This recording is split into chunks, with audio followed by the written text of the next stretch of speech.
Сәлеметсіздер ме? Бүгін біз сіздермен өте оңай жасалатын кекстердің рецептісімен бөлісетін боламын. Видеоны соңына дейін қарап, маған тіркеліп, лайк, комментарий қалдырып кетіңіздер. Кекстердің құрамын осы жерден қарап алсаңыздар болады. Ең алдымен жұмыртқа мен қантты венчикпен араластырып аламыз. Қантты толық ерігенше араластырамыз. Содан кейін жылы сүтімізді құямыз. Содан кейін ертілген сары майды құйып араластырамыз. Сосын ванилинді саламыз. Қопсытқышты ұнмен араластырып, електен өткізіп біртіндеп қосамыз. Барлығын жақсылап араластырып аламыз. Ең соңында сұйық майды құйып, кішкене тағы да араластырып аламыз.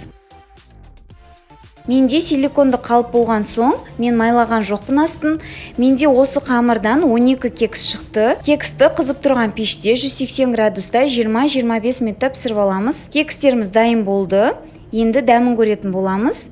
Міне қараңыздар, кекстеріміз өте жұмсақ, нәзік болып шығады. Міндетті түрде дайындап көріңіздер. Ас болсын, сіздермен Лаура. Сау болыңыздар.